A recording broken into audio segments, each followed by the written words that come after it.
And today, special thanks to my friends at Supcase who were nice enough to send me this Unicorn Beetle Pro case for the 2025 iPhone 17. Now inside of this box is a Unicorn Beetle Pro case for the iPhone 17.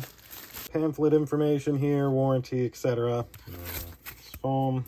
Now this is the belt clip here. As you can see, you can rotate this belt clip vertical or horizontal, whatever is comfortable for you. The belt clip is one of my favorite features of the Unicorn Beetle Pros. Then to take this case apart, just start here on this corner.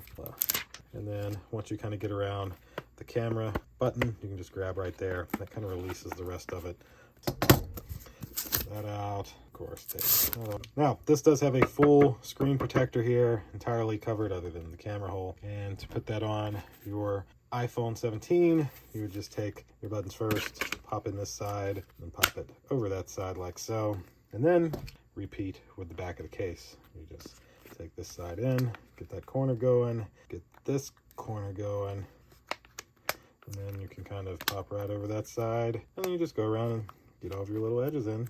Bam, bam. Now your iPhone 17 has a fully protected case. As you can see, all of your corners are nice and thick. You've got a little Unicorn Beetle Pro logo there and Supcase right there by the wrist strap or necklace strap. Your volume and switches here, power button and your camera button, USB-C and your speaker grill here at the bottom. And most importantly, of course, your entire phone is nicely protected inside this case. And whenever you're out at lunch, you can just pop this out to watch some horizontal or vertical video. And when you're done, you're able to easily pop it back down out of place, and now you're on the go with your iPhone 17. So thanks again to my friends at Supcase who were nice enough to send me this Unicorn Beetle Pro case for the 2025 iPhone 17. Thank you all for watching, and we'll see you in the next one. Deuces.